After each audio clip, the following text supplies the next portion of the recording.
Okay, I think we are ready.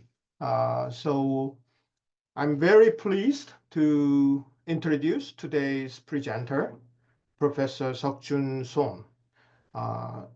Professor Son is assistant professor in the Department of Economics at University of Tokyo, Japan. He completed his undergraduate studies at Seoul National University, Korea, and he earned his PhD in economics from Yale University.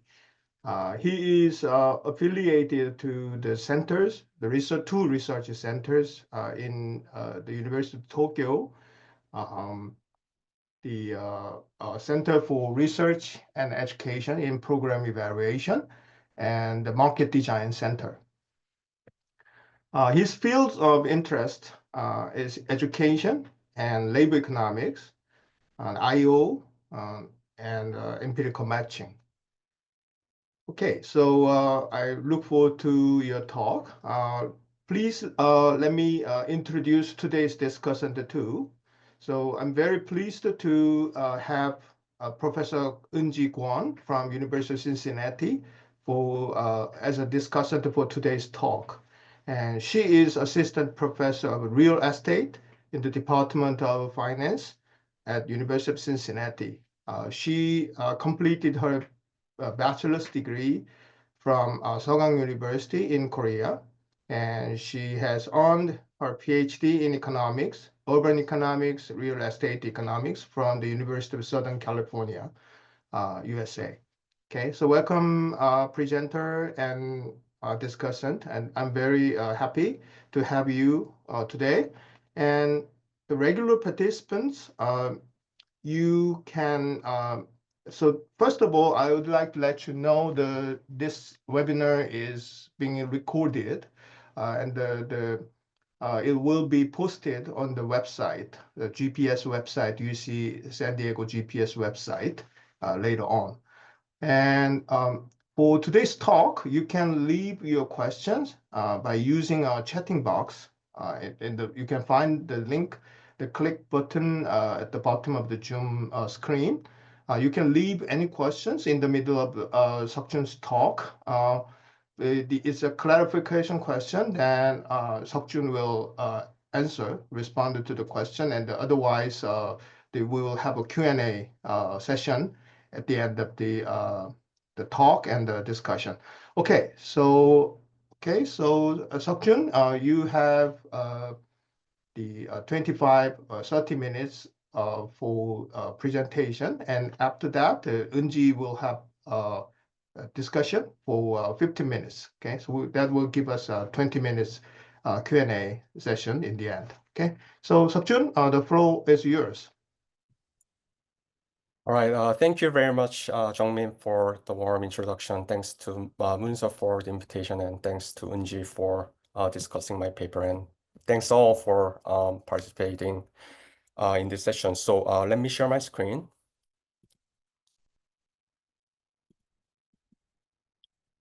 All right, so well, yeah, so thanks again, everybody, and I'm really pleased and honored to present across time zones and date zones, as evidenced by this quite complex dating in this title slide that I made. So I'm Suk Joon Son at the University of Tokyo, and this is a joint work with Kang-hyuk Ko at Korea University, Jung-suk Lee and KT Corporation, and last but not least, Jin-taek Song at Johns Hopkins University, who started this very interesting project that I have a lot of fun working on. So we are going to look at the effects of the free subway rise for seniors and its welfare implications, looking at the policy in Korea. So although this policy is a particular one in Korea, it's actually quite common. Similar policies are quite common across the globe. So public transportation fares are heavily subsidized for seniors in many countries. So why would think about potentially providing the subsidies for seniors for public transit? Well, the proposed benefits include the following. So first potential benefit is that it could potentially reduce negative externalities from car use, such as road congestion, pollution, or car accidents. Another potential benefit would be to redistributing income toward poor seniors, and also to encourage physical activity among seniors. So if the subsidies encourage seniors to ride public transit to move out of their houses, it could potentially increase their physical activity. However, there are some concerns about this policy as well. First of all, it also can increase public transit congestion. So the subsidy may move away the car usage towards more public transit usage. And in many urban cities, public transit is already quite congested, so it may only add more to this congestion. It could potentially be regressive if it's the case that the public transit is located more towards the affluent areas. And it can also do the opposite thing, which is to reduce physical activity. For instance, if walking is substituted by the public transit, so instead of walking distances of like 10, 15 minutes, which is like one subway station away, if they rather ride the subway rather than walking because it's become cheaper, then it actually may reduce physical activity. And all of these potential proposed benefits and concerns have become higher stakes and is becoming even more higher stakes with rapid population aging in many countries around the globe, which also leads to increased physical burden. However, most existing studies have been focusing on transport policy for the general population and not for the seniors. So this is what our papers focus on. So more specifically, we are going to study the actual impacts of the Greater Seoul area's free subway policy for seniors. So we are going to, after learning about the effect of the current policy, we are also going to think about whether we could potentially design an even better subsidy policy. So to study these questions, we use two main empirical strategies. First being the causal regression analysis, and the second being structural economic modeling. So the regression analysis that we do leverages regression discontinuity design, exploiting the subsidy threshold of age 65. And we implement this design using novel cell phone mobility data covering 30% of the population in the area. With regard to economic modeling, we are going to be estimating a random utility model that will capture equilibrium effects of the policy, which will enable us to evaluate current and counterfactual policies. And the model will be identified using the same type of variation, the regression discontinuity variation. But also we have performed a stated preference survey to estimate the willingness to pay for reduced congestion. So for a given level of reduced congestion, how much are you going to pay for that? So what we find, our findings can be summarized by this table here. So one main motivation for providing subsidies for seniors for public transit is to reduce car usage. And we find that the current policy, the free subway policy, does not reduce car usage. And that's going to be similar for one of the counterfactual policy that we use. So we are going to consider many counterfactual policies, but this one we found to be pretty good one, but this one also doesn't do too well in terms of reducing car usage either. The policy hopes that these subsidies will not add too much to public transit crowding. However, we find that the current policy does add substantial congestion costs. Actually find that the elderly's peak hour rise increased about 16% as a result of the policy. And the congestion costs associated with the policy is about 1/2 of the total welfare costs. And we find that this alternative policy that we consider, which gives an equal discount for the buses and subways, is going to reduce the congestion cost by 14%. With regards to redistributing income toward poor seniors, find that the current policy doesn't really do well. It's actually regressive. And our alternative policy will reduce the consumer surplus disparity by about 20%. And in terms of improving senior mobility and health, we do find that the incumbent policy does some good job in moving the seniors in low access areas to visit more parks, culture, and sports facilities. And our proposed policy does a similar job on that. And with respect to efficiency costs, we find that the current subsidy we're going to lose about 11.5 cents per $1 of government spending. Our policy improves on that regard. And so we see that our proposed policy does weekly better on almost everything that we have considered. Well, everything that we have considered in this table. But this policy will also save us some budget. So it's going to save us 47 billion Korean won, which is equivalent to about 32 million USD, which is about, so we can save about 20% of our government spending. So let me move on to the policy background. So the current policy in Korea gives free subway rides for all seniors that are above 65. And before that, the subways are not subsidized at all. And this is relative to the regular fare of 1,400 won, which is about $1 USD per ride. And one, weird thing, should I say, about the policy is that there is no bus discounts. So the historical reason being the buses were operated by private companies. So it was difficult to give subsidies for buses, but not now. So why has it become more controversial now? Well, first of all, seniors' share is now about 20% in 2024, compared to 4% in 1980 when this subsidy policy was first introduced. This also means that the fiscal burden is rising, and there's more concerns about the purported or claimed subway-led subway congestion.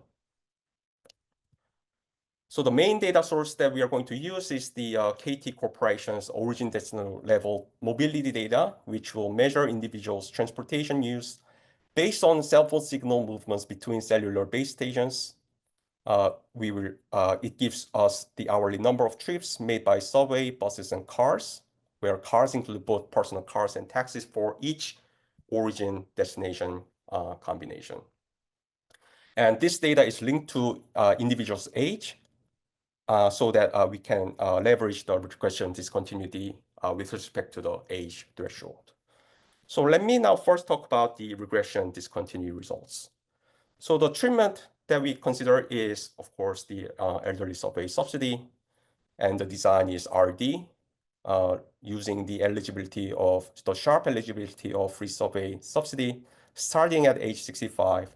And the identifying assumption is that the outcomes are continuous absent the treatment. And so there are some other minor discontinuities at 65, such as these, but we have tested for confounding effects, and there's no real evidence of confounding. So the first outcome that we are going to look at is whether the policy increases subway rides. So the y-axis here, we have number of daily subway rides per person. And we see that starting from age 65, so this is the threshold, the rise jumps from 0.22 to 0.26. So the daily rise increased by about 0.04, and it is statistically significant. And the second figure that we have here, we have number of daily bus rides per person, and we also do see some statistically significant discontinuity here. So as a result of the free subway, remember there's no discount for bus, people are subsidized away from the buses. So people decrease usage of bus and move away to the subway. So one thing is that although this discontinuity looks smaller than this one, well, it is actually smaller, but also the fact is this y-axis is a little different. So Actually, this decrease in the discontinuity here accounts for about half of the discontinuity here. So we may say that about half of the increased subway rides come from buses. So that's what we find. And we do similar discontinuity analysis only for the peak hours. So during the peak hours, we've seen similar patterns. However, when we look at the response in car rides, so this is number of daily car rides per person, there's no real discontinuity. So it seems that the free subway policy does not reduce car usage. So if we look at who benefits from the policy, so we have divided people into wealth deciles based on where they live. So this is based on the land values of where they live. And y-axis is the consumer surplus gains relative to the no subsidy counterfactual. We find that the wealthiest decile, the welfare gain accruing to the wealthiest decile is about 8 times more compared to the welfare gain that accrues to the lowest decile. So it's definitely regressive. And in terms of potentially increased senior mobility or exercise or health benefits, we don't really see evidence of increased walking or exercise, no real discontinuity here. No real discontinuity in terms of physical health or mental health status. We do see some jump, but not statistically significant.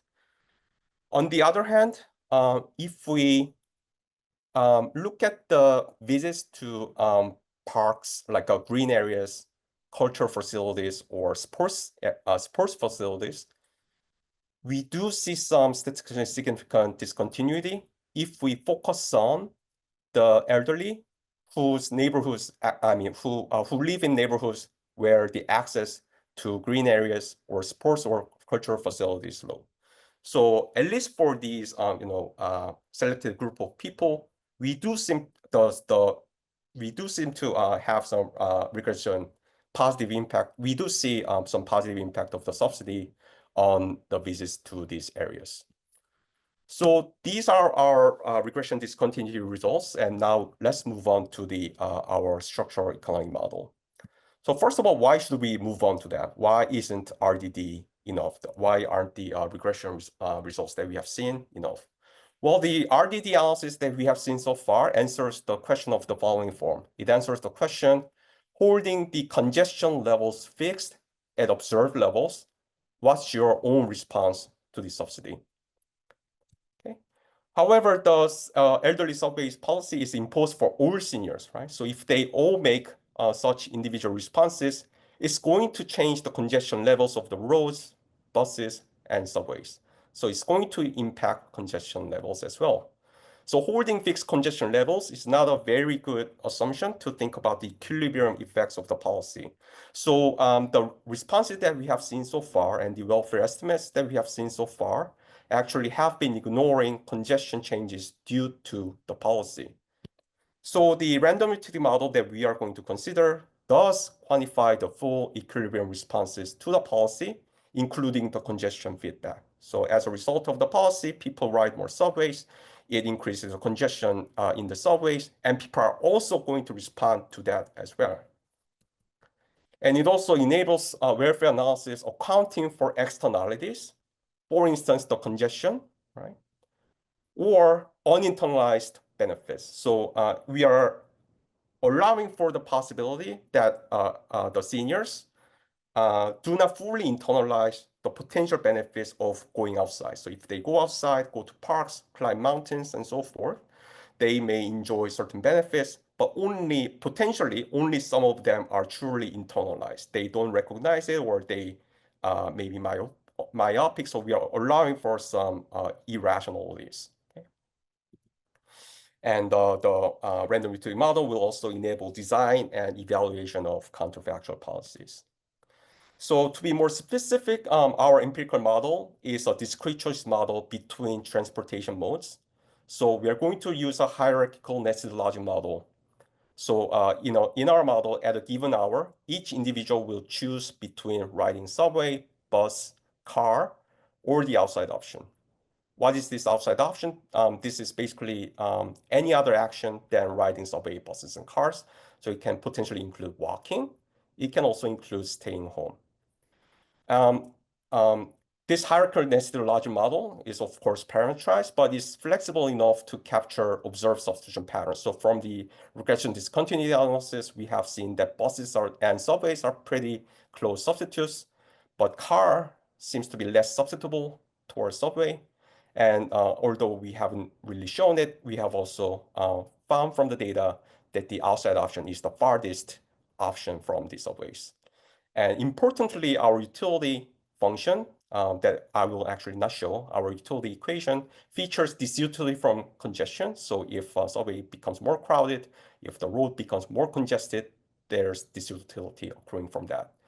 And we identified the model using RDD, the same variation that we saw. So by looking at the price elasticity of the subway rise from this the subsidy policy, we can measure price sensitivity, and by looking at the cross mode cross price elasticity, we can measure the substitutability between the modes. We also use stated preference surveys to measure willingness to pay for reduced congestion. So the welfare framework that we have is of the following form. So we are going to decompose the social welfare into three following terms. So the first term captures the consumer surplus, which is basically the summation of individual persons' dollar level utilities across the individuals. And again, the utility function captures the utility from congestion. The second term is the government revenue, but because this is a subsidy policy, the revenue will be negative, so it's actually capturing the government spending. And the last part is the uninternalized benefit, which accounts for potential externalities other than congestion, because congestion externalities are captured in utility function, and the benefits that are not fully internalized by the individuals. But as you can probably guess, the last term is sort of hard to quantify because we may not know. I mean, we are moving away from the rational individual framework. So for the following couple of slides, we are going to ignore this part. So we are going to consider that the uninternalized benefits are zero for the next couple of slides, and then come back to this in the later slides. How much time do I have, Jungmin? 10 minutes. Okay. So yeah, so let's first ignore the uninternalized benefits. So we are only going to consider the consumer surplus and government spending. And so first of all, let's talk about the incumbent policy, which is the free subway policy. And as we have sort of seen from before the RDD analysis, this policy, the free subway status quo policy, is regressive in the sense that relative to the no subsidy policy, is going to improve the consumer surplus of the high SES elderly citizens rather than the low SES elderly citizens. And everything is normalized with respect to no subsidies. So these are welfare gains relative to the no subsidy counterfactual. So this we sort of expect from the regression discontinuity analysis. However, the thing that we didn't know from the regression discontinuity analysis is how the degree to which the younger generation is affected. So, well, across the two policies, their prices are not affected, right? So there's no subsidy for the younger generation, younger adults. However, because of the free subway, the subways do become more congested. Bus becomes slightly less congested, right? So I mean, so like the results can go either way. However, summing things up, it seems that the net effect is that the increased subway congestion is quite painful for the younger generation. So this is the budget required to maintain the policy, and this figure here sums up the consumer surplus across demographic groups and subtract away the budget. So if we ignore the uninternalized benefits, this is a net welfare loss. So we have a net welfare loss relative to the no subsidy scenario. Next policy that we consider is the CS, the consumer surplus equivalent equal discount policy for buses and subway. So to be more precise, we are going to consider an equal discount for both buses and subways. That makes the consumer surplus equal. So if you add up the 3 orange bars here, it's going to be the same as the adding up of these 3 blue bars here. So this is the new policy in consideration. However, the decomposition of the consumer surplus seems different because we are now subsidizing buses too, and less of the subways. It becomes beneficial, relatively more beneficial for the low SES elderly group. Okay, so we see that the consumer surplus for the low SES group increases while the high SES group decreases relative to the incumbent policy. And we also see that the efficiency cost decreases. So it's becoming more efficient. And now we are going to decompose this efficiency cost into 2 parts. So we are going to think about the degree to which congestion is important in accounting for the welfare costs. So for the free subway policy, we see that about half of the total welfare costs actually come from congestion. So it's a pretty big portion of the welfare costs. And for the consumer surplus equivalent discount policy, congestion costs also decrease, but also this other part, which represent the neoclassical deadweight loss, not thinking about the internalities, uninternalized benefits or externalities, almost gets eliminated. And basically the intuition is that equal discount for both of the modes reduces price distortion. So in the incumbent policy, the incumbent policy made those with better bus access to ride the subways, and that was causing inefficiency. Under this new policy where the buses and the subways gets discounted by the same amount, that price distortion is nearly gone. On the other hand, basically, if we consider no subsidy, there's no welfare costs, right? So should we be using no subsidy? I mean, should we not be subsidizing elderly? But of course, this has been ignoring uninternalized benefits. So depending on how big the uninternalized benefits are, this may become optimal or not optimal. So let's talk about that a little bit. So let's add back the uninternalized benefits and the distributional ways. So we are going to consider a social planner which takes into account potentially more weight on low SES seniors. So when we are summing up, when the social planner is summing up the consumer surpluses, they may put more weight on these low SES seniors. And we are considering that the UB per visit, uninternalized benefits per visit to green areas, green cultural sports areas may be non-zero. So this figure summarizes what's the optimal policy for each combination of the weight and the UB per visit. So x-axis is the weight, the y-axis is the UB per visit. So this here represents the what we have seen considered so far, where there's no further weight on the low SES elderly, and there's no uninternalized benefit. And in that case, even among the increased set of the counterfactual policies that we consider, no subsidy stays the optimal. On the other hand, if we start to put more weight on the low SES elderly citizens, for instance, if we put 60% more weight on low SES seniors, then other policies can become optimal. So this equal discount policy that we have been looking at becomes optimal at around 60% more weight on the low SES elderly.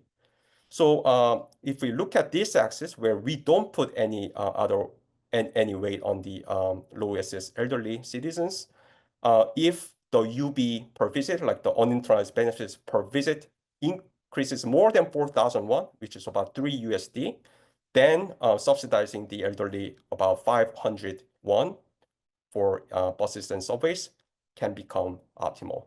One thing to note is that the free subway policy or the status quo policy is never optimal for any combination of weights and the uninternalized values. So there may be a reason to move away from this status quo policy.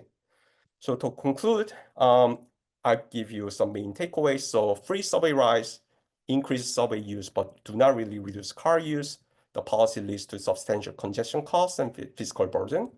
But there's a better policy alternative, right? So there's an equal 531 discount for buses and subway, which will improve equity and cost efficiency cost by about 40%. And it's cheaper by 12%. And the intuition was that it reduces relative price distortion and better targets low ESS riders who rely typically on buses. And I have more things to say, but I think I will stop here. Thank you very much. Excellent. This is great talk. So Eunjee, would you discuss? I think. Can you take down, Suk Joon, take Yes. down Yeah. share screen? Okay. Okay, so participant, you can use Q&A box to leave your question anytime. Do you see my screen? Yes, full screen. Make it full screen, Yes. please. Okay. Yeah, great. Yeah, thank you very much, Professor Chongmin Lee and Moonsuk Lee for inviting me, and thank you very much, and then congratulate Professor Suk Joon Son that for writing this awesome paper and then giving me this opportunity to discuss this paper. So, my name is Eunjee Kwon, and I'm at the University of Cincinnati Real Estate. Even though Suk Joon presented the paper really nicely, but I will first summarize what my main takeaway was, and then I think the paper, the framing was a little bit more progressed ever since I received the draft. So some of my comments could be a little bit based on the ordered version. So I'll be happy to discuss about it. So in South Korea, there is a free subway rides for the senior aged more than 65, which is very substantial and distinctive in kind of transfer.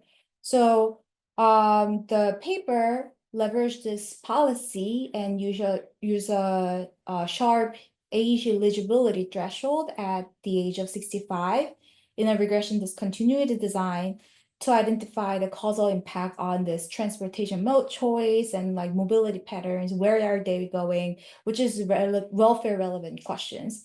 And then they leverage this structural model, BLP style of mode choice to simulate the counterfactual policies. And then the key insight is, of course, the subsidies have definitely benefit and cost. So modest health related externalities exist, but would need to be plausibly large to justify the current policy. So it also highlights the regressive nature of this incidence of the subsidy. So I really, really like this paper. When I first received this paper, I was so excited to read more carefully and to discuss this paper, mainly first because it's a really clean and clever empirical design that every empirical researcher dream of, that the age-based regression discontinuity design provides credible identification of the policy effects, which without this kind of identification strategy, things could be pretty confounded. So the paper did a great job and tried to make sure that there aren't any confounding factors, and then I'm like totally buying the story. And then the second is this is a very, very policy relevant in a rapidly aging society. So this is not just Korea, but elsewhere in the world is rapidly aging. So we need to really think about how we are going to deal with this growing population, and then what kind of policies and the welfare effect that we need to think about, especially also given that this physical burden is growing in every country. So I think this paper did a great job and excellent job in think about the counterfactual and then what are we losing and what are we gaining. And then I'm going to come back with that with the comments regarding what are we gaining part a little bit more. The first comments that I had is about the framing question. I think there are a lot more relevant papers to be cited. So for example, there, even though Professor Suk Joon did alluded a little bit, there is a sort of already pretty extensive literature on the public transportation subsidies and then their effect on the low-income households. So most of the discussion surrounding this literature is tied into this broader spatial mismatch literature for the low-income population. So what I mean by that is within the city, there are low-income people maybe living in this low-income area. And when there's a transportation subsidy provided, then usually this is like try to improve the spatial job mismatch that this low-income people would have difficult time to access to the job accessibility. But I think what this paper is going further away, and then how this is contributing to this literature differentiating from the spatial mismatch literature is senior population versus low-income population. So low-income population and senior population are both like low-income population in general, but at the same time, low-income population cares about job accessibility, whereas senior population cares more about the importance to go to the other amenities. And then this paper focused on the green amenities or going to visit the sports or healthcare facilities. But I think this paper is definitely adding to this literature on, okay, like this less privileged population or population at risk, how the location choice and then how we are gonna link within a city for them to go to better locations. So I think definitely this paper is contributing this strain of literature.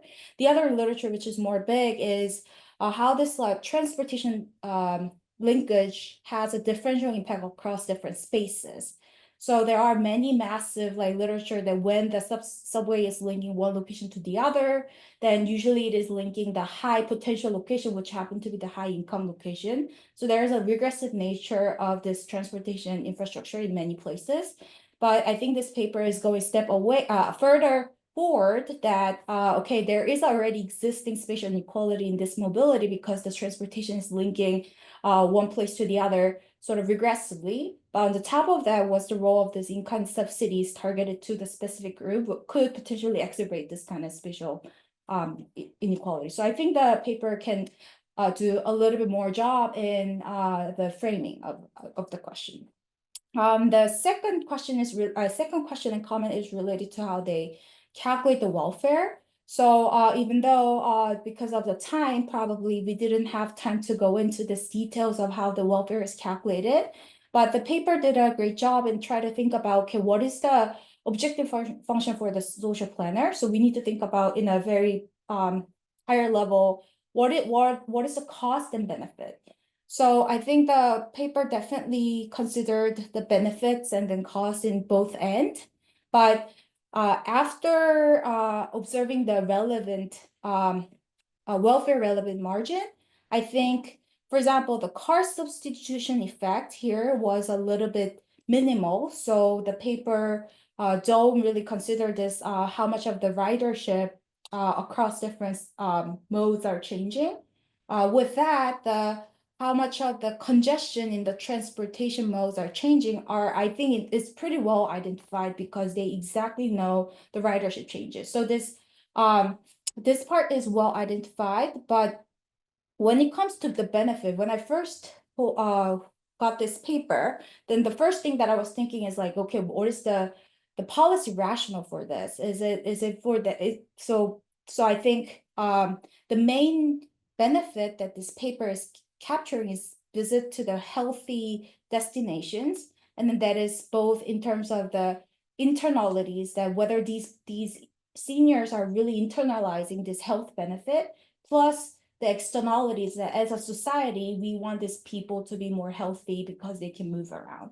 So but I think it's a little bit partially identified there. So without going too much of details, then like I think my reaction when I was reading this welfare analysis is all this welfare calculation is really heavily depending on these kind of parameters, like cost saving effect on one additional visit on the health system. How would that be affecting the overall welfare externalities, or private benefit? How much of this? So these parameters becomes very important. But I think the quantitative welfare analysis could benefit a little bit more discussion on such empirical identification. So I would like to see more of this discussion on that. And then going deeper into the last bullet point of changes in senior visit, I have some more thoughts on that I think this paper is mainly looking at how much of the senior visits are affected whether they're going to more green facility or green like area like park or mountain or recreational facilities. But I think this is definitely sort of underestimating the true benefits by narrowly defining the value of a visit. So for example, where are they actually going? So I think daily ridership increased by 0.04. I view it as like pretty significant impact, but then the question is, okay, where are they going? If I don't think the visiting green area is not enough to really justify this increase in daily ride, then are they just like roaming around and then traveling further away without meaning? Or are they going to maybe more meaningful social participation or restaurants and bars or many volunteer activities? So all this question could be a little bit more studied with the data that you have. And then also more tricky question that I don't have a better suggestion, unfortunately, is when comparing the effect of buses versus subway, especially because they are linking different locations. So I would imagine that bus will link more minor, more micro geographical location than subway. Then when we are comparing the subsidy impact, then this differential sort of network effect should be also considered. And then so I was not sure how this was calculated basically. So more granular evidence on the travel purpose and destination type is needed. I think to think about the welfare gain, because congestion, definitely increasing congestion is a negative on the welfare side. Physical cost is negative on the welfare side. But I think this, where are they going and how they're spending their time is the benefit side of the subsidy. So I think when you're doing the counterfactual, it should be more considered more carefully. This might be another paper, but additional counterfactual that I was thinking is like, anyway, we are spending a ton of money. Aren't we going to benefit more to build more like location-specific cultural health facilities and disadvantaged communities like 경로당, like community centers for seniors? Like looking at my grandma, she just like likes to go out, right, 경로당, the senior center right in front of a house and then just hang out there, and then she's pretty happy there. So I think instead of this like massive transportation subsidy, which clearly provides a congestion cost for already packed Seoul, then like aren't we going to benefit a lot more by providing location specific services? So yeah, with that, let me stop there, and then I'll look forward to the discussion. Thank you very much. Excellent. Okay, so I will give some minutes to Suk Joon to respond to Eunjee's discussion, but please look at Q&A box. There are some related questions. First of all, for example, the second person, the quick clarification question, the choice set, about choice set, I think you can quickly answer that. And calculation, how to calculate uninternalized benefit, that you can also quickly answer that question. And the last question from Chamna Yoon, the audit design, the instrument for the price in the structural estimation. I think those questions are for clarification, so you can answer those questions along with your response to Eunjee's discussion. And the remaining questions we can discuss in the end. There are some political economic question and the changing the age cutoff from 65 to 70. I think that needs more deep discussion. So you can answer first the Eunjee's discussion and the clarification question. And okay, that's it. Right. Thank you, Eunjee, for the excellent discussion. I really appreciate it. So yeah, I appreciate every points that were made by Eunjee. So with regards to the first discussion, with regards to the literature, I'm actually quite new to the literature. So like it's my first time studying the transportation policy or public economics policy, I would have to say. So so definitely it helps to know what other literature exists so as to better frame our paper. So we really appreciate deeply your input to that. With regards to the third point, I also completely agree with that. So the reason that we really focused on the visits to green areas or cultural or sports activities was because it may have not been super clear in the paper, but we have run many RD results. So we are trying to find impacts visits to we are trying to see whether we have shown some number of limited evidence, no evidence on a bunch of different outcomes like mental health or physical health, but I do remember looking something about whether they are using the subway to have more social activities. So we looked at that, and then we basically found little or no evidence. So the results that we were able to find was like the visits to these green areas and sports and cultural facilities. So that's what we focused on. But on the other hand, but I do agree with the broader point that it may be underestimating the fact that the visits to green areas account only for like a small portion of the total increase, right? So we should definitely think about where else are they going to, and we have the data to do that because we do have origin destination level data. It's actually on our to-do list for like a year, right? So yeah, we do want to look at that more seriously. But but the only the green areas and sports facilities was the something that we were able to really find statistically significant impact. Second comment, which was about the how do we estimate these the uninternalized benefits or externalities and stuff and so forth. It's actually sort of tied to the third question, but we are not taking a stance on estimating the uninternalities or externalities or the related parameters. We are saying that, okay, it's really going to be hard to estimate these alphas, betas, or thetas, like the externalities or internality parameters. So rather, we are going to sum it up, and we are not even going to estimate the sum, but we are going to give you the policy map that I showed you in the last slide. So we are going to say, okay, we don't know, we are not going to take a stance on what the total internalities and externalities are. So you make your decision. So like policymaker, you make your decision. And depending on that, we are going to prescribe you what the optimal policies are. The limitation being that we are really focusing on the green area, the green and sports facility visits, as Eunjee said. So we, completely take that point. Should I go on to ask the live questions from the? Yes, please. Yeah. Yes. So I will start with the last one. So Chamna has asked, have you used the RD design as an instrument for the price in the structural equation? I mean, structural estimation. That's exactly what we did. We used the RD as the instrument variable. So that's what we meant by estimating the discrete trees model with RDD.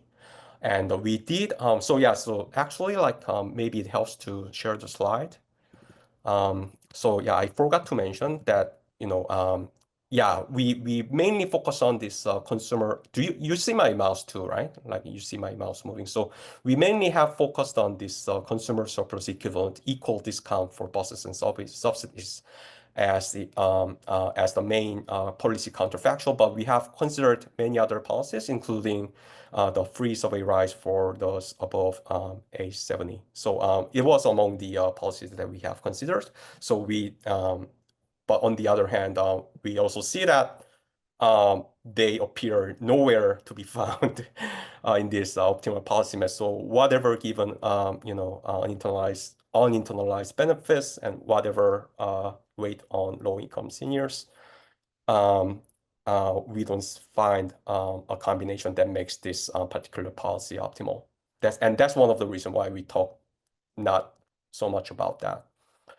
So I will go to Yes, so the from the anonymous attendee, there was a question about whether the choice set is just between transit modes or does it also capture the destination. We made a simplification and we don't really think about utility as arising from destination. So if we are talking about the random utility model that we have really presented today, then the discrete choice model is between the transit modes. On the other hand, we sort of did try to think about how to model destination. So like, yeah, it actually brings me back to Eunjee's question about discussion about so we did consider that the different transportation modes may have better access to certain areas. Like, so we did, for instance, consider that the buses and subways may have differential access to mountains, right? So like maybe the buses, let you climb the mountains to a certain point or something, right? So like we actually did consider that. And we have a model of that, which for the sake of time, which I didn't present. Okay, And so people before that, would you yes, I would like to give opportunity to speak to Munsop. yes. Yeah, so Munsop has raised his hand. Okay, Jungmin. Yeah, thank you. I mean, Seokjun, it's the really thought-provoking the paper. Thank you for the presentation. I mean, the data is amazing. So I want to ask you the question about the data. I mean, the 5 years ago, I used the mobility data constructed by the SK Telecom, another 30% of the cell phone, the subscribers, having the OD structure, but it didn't have a transportation mode. So, I mean, my colleague, the Valerie Raimi back then asked me, okay, so, I mean, can you see whether the people are not taking the subway because they're afraid of getting COVID inside the subway? My answer to Valerie back then was that data doesn't exist. But I mean, nowadays, the 5 years later, I mean, have a data, OD, the combination having the information about the transportation mode. Mhm. How is it constructed? So can you tell us a little bit more about how the KT is constructing this data with the super high frequency, the super highly granular, the information about the people's the mobility, and plus how representative it is, having the 30% of the subscribers? So yeah, so thank you for the question. So so I think like my co-authors are here, so maybe one of them are actually better suited to answer this question. But I will have a go. But if you know, my co-authors have something to that, or maybe they can answer better. But the so basically the data is constructed by the cell phone signal movements between cellular base stations. And as far as we know, like I forgot exactly, how granular these cellular base stations are, but it's quite granular. So the idea is that if the person moves continuously between cellular base stations located in subways, then, and if they see that they move along this line of these subway lines, right? Then they identify it as the subway. Similar with buses. So if they see a signal captured completely by the bus routes, they infer that this movement was made by buses.